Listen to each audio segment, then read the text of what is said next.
сіз мұсылмандық куәлігін көрсетпесеңіз де сізді мұсылман деп білетін не керек? Бейне керек.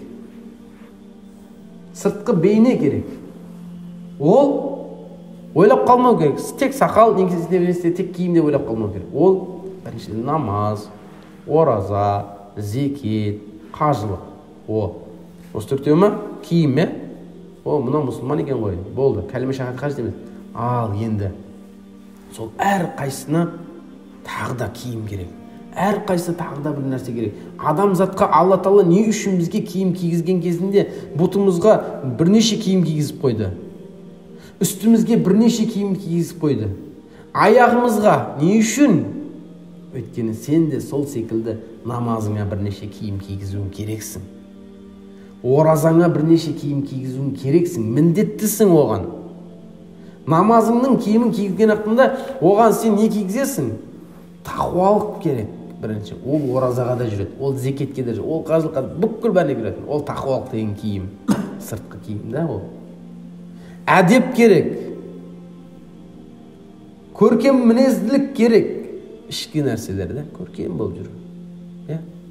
Жұмсақтық керек, сабырлық керек. Осы киімдерің болмайынша сенің намазың көрінбейді. Намазың киімсіз ғана, көріксіз ғана. Бит оқып жатыр да намаз. Жан-жана қарап, жалт оқып жатыр да, кім не оқып түсінбейсің. Намаз оқыды дұрыс, намаз. Бірақ сабырлығы қайда? Көркемділігі қайда? Алланың алдында тұрған тақуалығы қайда? Осы киімі мақтын, оның намазы бар болғанмен, бірақ та көріксіз. Мұсылман болғанмен намазы бар. Мұсылман намазы бар, бірақ намазы болғанмен көріксіз. Ораза ұстайды. Ораза ұстағанмен көзін сақтамай жағып жүрді. Ғайбаттан өзін тия алмайды да. Оразасы бар. Бірақ қайда киім? Қайда киім? Тақуалық киімі қайда? Қайда тастап кетті анасын? Зекет береді. Зекет беріп ал, мен зекет бердім анаған, анау мұқтаж екен, манаған бердім, мен сөйттім деп берген нәрсесін айтып жүретін болса. Зекет бердің. Бірақ та қайда киімі? Жасырып қою. Оң қолың берген, сол қолың білмесін деген жасырып қою деген киімі қайда оның? Сонсы ба? Осы киімдерін кигізбейінше сіздің амалыңыз өтімсіз адамға. Ерланды мен жалаңаш қылып шығарып жіберіп сыртқа шығып, Ерлан, бір адам намазға шақыршы. Ешкім шақыра алмайды. Намаз оқыңдар мешітке келіп десе, жынды ма ол дейді. Жынды ма дейді. Не етіп жүрдің? Жалаңаш болып, адам намазға шақырып жүрген, ұят емес пе ол дейді. Көрдіңіз ба? Сенде уағызың бар аузыңда, бірақ та нең жоқ болып тұр, киімің жоқ болып тұр. Шақыра алмай тұрсың. Ал сол киімдер кімнің бойында болды? Ол киім пайғамбардың бойында болды, сахабалардың бойында болды.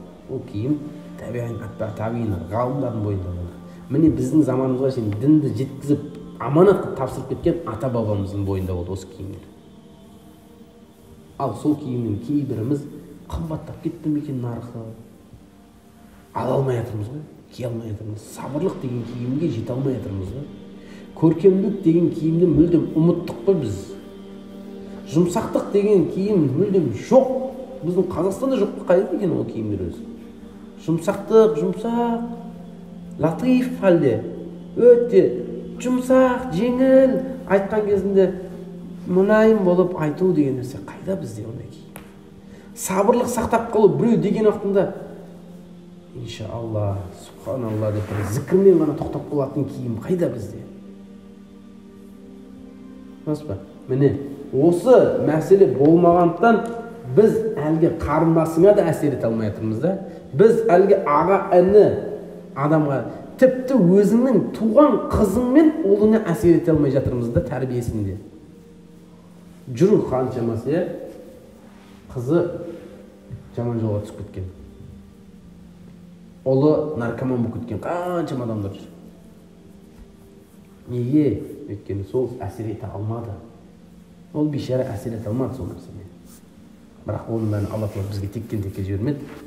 Әрбір уағыздың соңында осы нәрсені қолданамыз ғой. Оны Алла Тағала текке бізге жібермеді. Не үшін жіберді? ей пендем, көр, әлгі адам ішіп жүр. Ей пендем, қара, әлгі адам зинаға түсіп кетіпті. Сені мен бұндай жолға қаламадым, пендем. Мүмкін шүкір етерсің. Мүмкін сен маған құлшылық етуіңді мүмкін арттырарсың.